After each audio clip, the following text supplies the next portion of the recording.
नमस्कार दोस्तों। हमारे देश में दिनों दिन घोटाले की संख्या बढ़ती जा रही है और थोड़े दिन पहले हमारे देश के दिल्ली में एक हेल्थ घोटाला हुआ था जिसमें मेडिसिन और मशीन के नाम पर 640 करोड़ रुपए का घोटाला सामने आया था और शायद हम सब लोग भूल चुके हैं। यही हमारी कमी है। हम युवा पीढ़ी को ये सुनिश्चित करना होगा कि अगर हमारे देश में कोई भी घोटाला होता है किसी भी तरीके का, तो उस पर सरकार को जवाबदेही करनी पड़ेगी। अब आप मुझे बताइए, दिल्ली में 640 करोड़ रुपए का घोटाला हुआ और दिल्ली सरकार ये बोल के चुप हो जाएगी कि उस पर इन्वेस्टिगेशन चल रही है और उस पर अभी जांच कमेटी बना दी गई है, उसकी जांच होगी।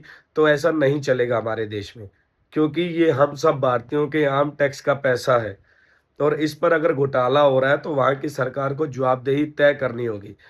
अभी तक आप लोग सोचिए कि दिल्ली की सरकार ने ऐसा कोई कानून नहीं बनाया है, हेल्थ डिपार्टमेंट में ऐसा कोई कानून नहीं बना है कि अगर कोई टेंडर पास होता है, उसमें कोई घोटाला मिलता है, तो उस कंपनियों को दोबारा टेंडर नहीं दिया जाएगा या उसमें जो लिप्त अधिकारी हैं, उन्हें सस्पेंड कर दिया जाएगा। इन फ्यूचर वो किसी भी सरकारी सुविधा का लाभ नहीं उठा पाएंगे। लेकिन हमारे देश में ऐसा नहीं होता है। इसका सबसे बड़ा कारण है आम लोगों का सरकार से सवाल ना पूछना। आप मुझे बताइए, दिल्ली में जो 640 करोड़ रुपए का घोटाला हुआ हेल्थ डिपार्टमेंट में, तो वहाँ की सरकार चुप क्यों है? सरकार ने अभी तक वहाँ की सरकार ने आम जनता को ये क्यों नहीं बताया कि उस घोटाले में कौन लिप्त था? कितने अधिकारी लिप्त थे? कितने अधिकारियों को सस्पेंड किया गया? कौन सी कंपनी को जो है ब्लैकलिस्ट किया गया है, ताकि इन फ्यूचर वो कंपनी दोबारा टेंडर ना ले सके। वो दिल्ली में नहीं, पूरे देश में ही टेंडर ना ले सके। और जो अधिकारी लिप्त थे, उन्हें किन अधिकारियों को सस्पेंड किया गया है?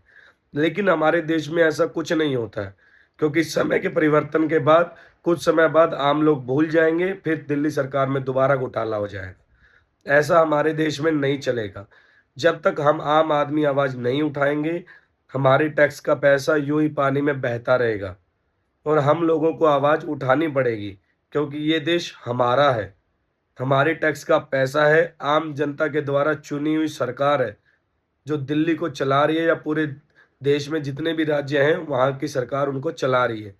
तो सरकार को जवाबदेही तय करनी होगी और इसके लिए हमें जागरूक होना पड़ेगा और दिल्ली में ये सरकार को जवाब देना पड़ेगा कि कितनी कंपनी को ब्लैकलिस्ट किया गया और उस पर क्या एक्शन लिए गए हैं।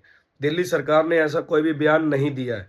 तो आप खुद सोचिए कि सरकार ने अगर अभी तक ये बयान नहीं दिया है, तो मतलब कहीं ना कहीं शक के दायरे में दिल्ली सरकार भी आती है और ये आम आदमी का हक है सरकार से पूछना और सरकार को जवाब देना पड़ेगा।